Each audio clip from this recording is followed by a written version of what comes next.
आज आपण तिळाची करंजी बनवणार आहोत। मस्त पौष्टिक अशी ही करंजी बनते आणि अर्धा किलो रवा वापरून ही करंजी आपण बनवणार आहोत। मस्त अशी दिसायला दिसते आणि खायला सुद्धा खूप छान लागते। त्याची जी पारी आहे ती सुद्धा खूपच खुसखुशीत अशी होते। नमस्कार, कुक विथ सोनल या आपल्या यूट्यूब चॅनलमध्ये तुम्हा सर्वांचं पुन्हा एकदा खूप खूप स्वागत आहे। तर मस्त ही खुसखुशीत करंजी आज आपण बनवणार आहोत। तर तुम्ही पहा, मस्त पारी सुद्धा किती छान झालेली आहे।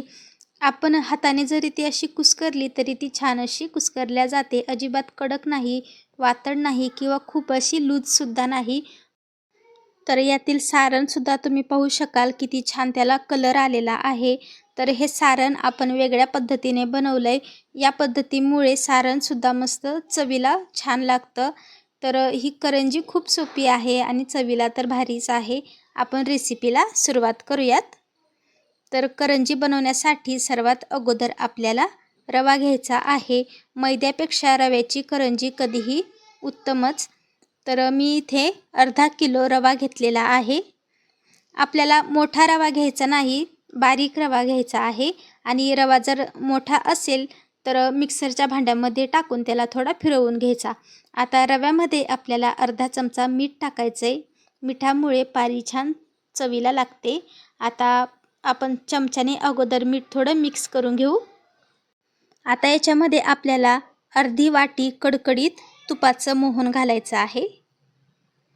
तर साजूक तूप मी चांगलं कडकडीत असं गरम करून घेतलंय आणि हे सर्व रव्यामध्ये टाकून घ्यायचं। आता लगेचच एखाद्या चमच्याने हा रवा आपल्याला व्यवस्थित असा मिक्स करून घ्यायचा आहे। थोडंसं तूप रव्यामध्ये मिक्स झालं की नंतर आपण हाताने याला व्यवस्थित असं चुळून घेऊयात। तर तुपाचं मोहन टाकल्यामुळे रवा छान हलका होतो आणि करंजी खुसखुशीत होते। तर आता हाताने हे सर्व साहित्य मी व्यवस्थित असं मिक्स करून घेते आणि आपण याला असं मुठीमध्ये बांधलं तर ते व्यवस्थित असं बांधल्या जायला हवं। आणि तूप टाकल्यानंतर हे सारण, ही पारीचं जे सारण आहे ते असंच होतं। आता याच्यामध्ये आपल्याला कोमट पाणी टाकायचं आहे। थोडं थोडं पाणी टाकून घट्टसर असं पीठ आपल्याला याचं भिजवून घ्यायचं आहे।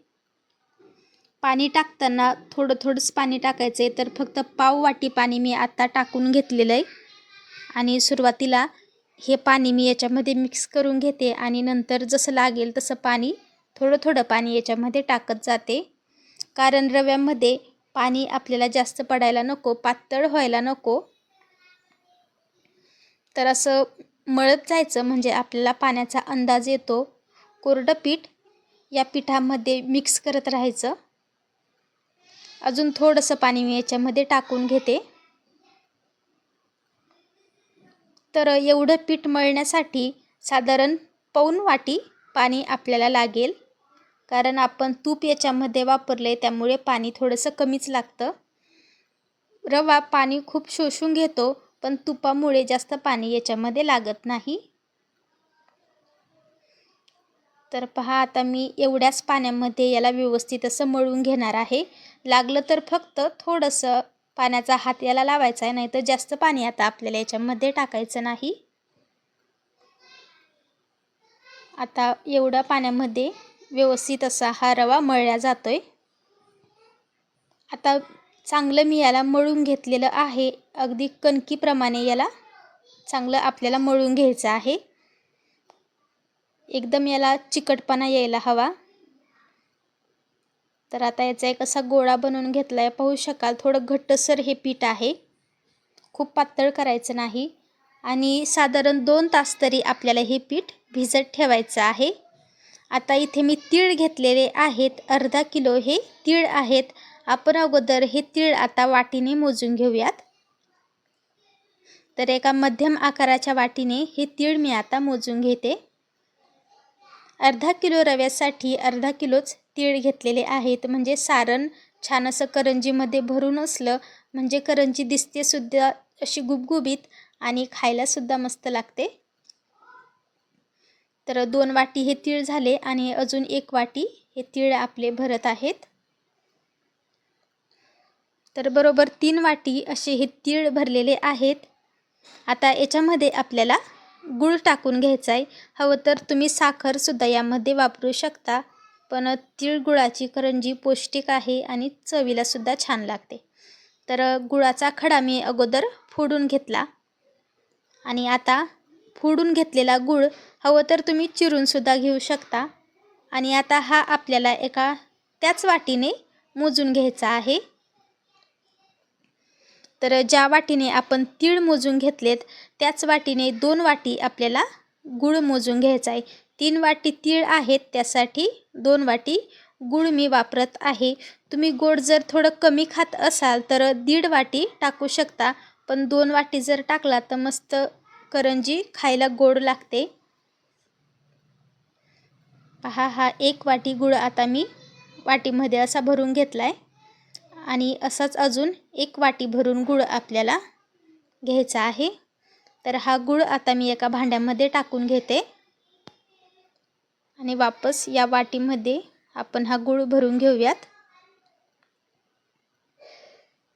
खूप दाबून भरायचा नाही, हलक्या हाताने हा गूळ आपल्याला वाटीमध्ये भरायचा आहे, म्हणजे योग्य प्रमाणात करंजी गोड होते.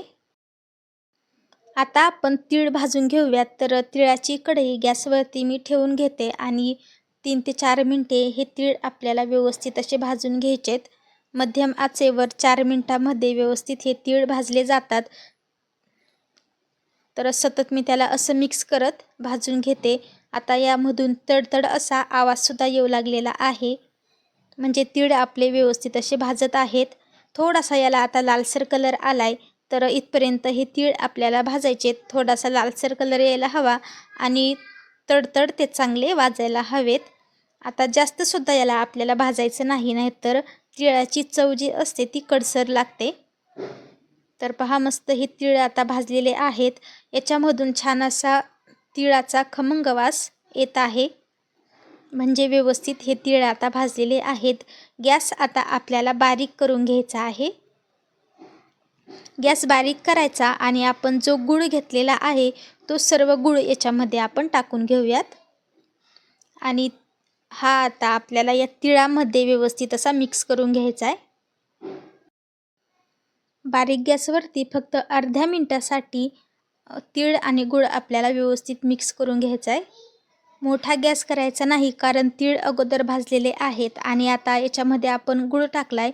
तर गूळ जेव्हा आपण गरम करतो तर जास्त कडक होऊ शकतो, त्यासाठी आपल्याला थोड्या वेळ याला असंच बारीक गॅसवरती मिक्स करत राहायचं आहे. तर आता पहा, छान असा हा गूळ मऊ पडलेला आहे आणि थोडासा तिळामध्ये तो मिक्स झालेला आहे. आता आपण गॅस बंद करून घेऊयात आणि गरम कढईमध्ये याला थोडंसं असंच आपण मिक्स करून घेऊ. तर आता याला मी खाली गॅसवरतून उतरवून घेते. हवं तर तुम्ही याला आता ताटामध्ये सुद्धा टाकू शकता, पण मी याला कढईमध्ये असंच ठेवणार आहे. आणि थंड झालं नाही थोडं तर काय होतं, कढईला चिटकू शकतं. तर घाबरण्याची गरज नाही. जर तीळ कढईला चिटकून बसले तर फक्त कढई गरम करायची, म्हणजे तीळ आपोआप मोकळे होतात. कारण गूळ जर आपण जास्त वेळ गॅसवरती ठेवला तर तो कडक होऊ शकतो आणि कढईला चिटकू शकतो. त्यामुळे एकतर याला खूप वेळ गॅसवर गरम करायचं नाही आणि जर थंड झाल्यावर हे मिश्रण कढईला चिटकून राहिलं तर हलकंसं गरम केलं की गरम गरमच याला ताटामध्ये काढून घ्यायचं. तर मी याला असं मिक्स करून घेते, म्हणजे हे चिकटणार नाही. आणि थोडंसं थंड झालं की आपण याला आता मिक्सरमध्ये दळून घेऊयात. तर आता थोडं हे थंडसुद्धा झालेलं आहे. गरम गरम याला दळायचं नाही, नाहीतर हे सारण ओलसरसुद्धा होऊ शकतं आणि चिकट होईल. तर आता थंड झाल्यानंतर मी याला मिक्सरच्या भांड्यामध्ये टाकून बारीक असं दळून घेते. आता हे तीळ दळत असताना आपल्याला थोडंसं मिक्सरमधून फिरून घेतल्यानंतर वापस याला असं मिक्स करून घ्यायचं आहे, म्हणजे खाली ते चिटकून बसणार नाही आणि सर्व तीळ व्यवस्थित असे दळल्या जातील. तर 1-2 वेळेस असं मिक्स करत हे सारण जे आहे ते आपल्याला दळून घ्यायचं आहे. तर सर्व सारण आता मी याच पद्धतीने दळून घेतलेलं आहे आणि मस्त सुटसुटीत हे झालेलं आहे. अजिबात चिकट झालेलं नाही. फक्त गरम असताना याला अजिबात दळायचं नाही. आता याच्यामध्ये आपण मनुके, काजू, बदाम टाकून घेऊयात आणि सोबतच अर्धा चमचा इलायची पावडरसुद्धा, 2 चमचे तूप वितळून घेतलेलं आहे ते याच्यामध्ये टाकू आणि आता हे सर्व साहित्य हाताने मिक्स करून व्यवस्थित असं बनवून घ्यायचं आहे. तुपामुळे मस्त सारणसुद्धा खमंग लागतं.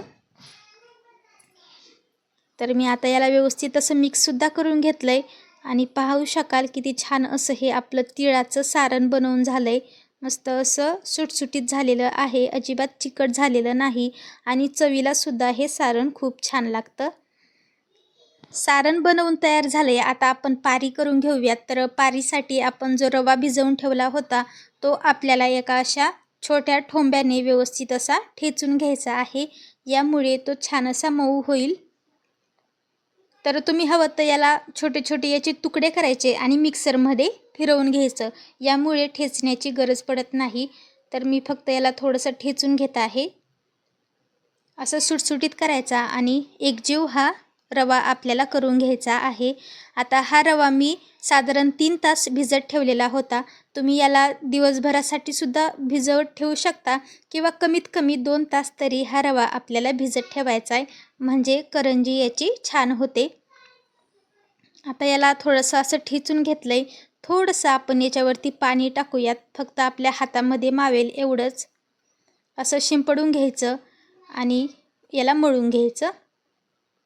तर फक्त पाण्याचा हात आपल्याला याला असा लावायचा आहे आणि आता चांगलं हे पीठ आपल्याला एकजीव करून घ्यायचं आहे. तर मस्त असं घट्टसर हे पीठ आहे, अजिबात पातळ नाही. पीठ जर पातळ झालं तर आपल्याला याला मग पारी लाटताना पीठ लावावं लागतं. तर चुकून पातळ झालं तर थोडासा मैदा लावून किंवा गव्हाचं पीठ लावून तुम्ही याच्या पाऱ्या लाटून घेऊ शकता. पीठ आता मळून झालेलं आहे. आपण याचे छोटे छोटे असे गोळे बनवून घेऊयात. हातावरती थोडंसं याला असं चोळून घ्यायचं आणि गोल असा याचा गोळा बनवून घ्यायचा. तर सर्व पिठाचे गोळे आता मी बनवून घेतलेले आहेत आणि आपण जेव्हा आता पाऱ्या बनवतो तर जेवढे पिठाचे गोळे आपल्याला लाटायचे तेवढेच घ्यायचे आणि उरलेले झाकून ठेवायचे, म्हणजे ते कडक होत नाहीत. तर 5-6 गोळे इथे मी घेतलेले आहेत आणि तेल किंवा पीठ काहीच न लावता याला असंच आता लाटून घेत आहे. पीठ जर खूप जास्त घट्ट झालं असेल तर थोडंसं तेल तुम्ही लावू शकता आणि पातळ जर झालं तर गव्हाचं पीठ किंवा मैदा वापरू शकता. पण पिठामुळे करंजी खूप लालसर दिसते. तर मध्यम साईजची एक छोटी पोळी आपल्याला बनवून घ्यायची आहे. खूप पातळ ठेवायची नाही किंवा खूप जाडसरसुद्धा नाही. लाटून घेतलेली पारी करंजाच्या साच्यावरती टाकून आपण याच्यामध्ये आता सारण भरून घेऊयात. तर 1.5 चमचा सारण मी यामध्ये भरलेलं आहे, म्हणजे मस्त गुबगुबीत अशी ही करंजी दिसते. आणि कमी सारण जर भरलं तर करंजी गुबगुबीत होत नाही आणि खाताना सुद्धा व्यवस्थित लागत नाही. तर सारण अगोदर व्यवस्थित असं सेट करून घ्यायचं. ते कडेला जायला नको, मध्यभागीच सर्व सारण आपल्याला असं ठेवायचं आहे. आणि आता या पारीच्या कडेला आपल्याला थोडंसं पाण्याचा असा हात लावून घ्यायचा आहे. यामुळे रवा व्यवस्थित असा चिपकतो आणि करंजी तेलामध्ये टाकल्यानंतर फुटत नाही. नंतर याला असं थोडं दाबून घ्यायचं. उरलेलं पीठ जे आहे ते असं काढून घ्यायचं आणि मस्त अशी ही आपली करंजी बनवून तयार झालेली आहे. तर मस्त गुबगुबीत ही करंजी दिसते, भरपूर सारणाची. तर सर्व करंजी आपल्याला याच पद्धतीने आता बनवून घ्यायच्या आहेत. करंजी आता लाटून घेतल्यात आणि सारणसुद्धा यामध्ये भरून घेतलं आहे. करंजी ताटामध्ये टाकताना एक कपडा त्याच्यावर टाकायचा आणि वापस उरलेल्या करंज्या वरती टाकायच्या. वापस जर जास्त होत असतील तर अजून एक कपडा टाकून एकावर एक असे थर त्याचे देत जायचे.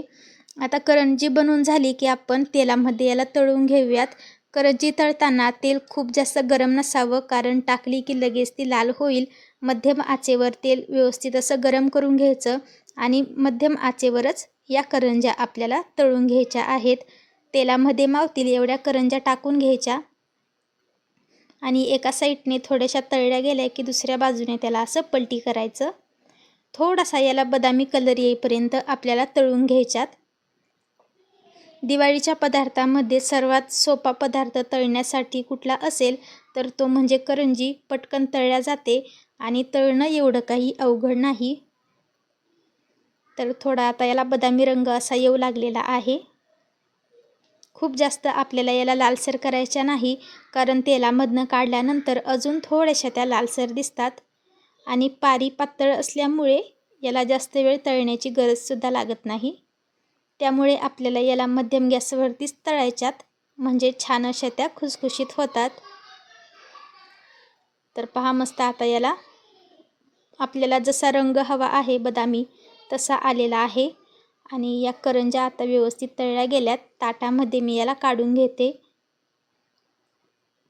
तेल निथळून या करंज्या आपण ताटामध्ये काढून घेऊयात. उरलेल्या सर्व करंज्या आपण याच पद्धतीने तळून घेऊ.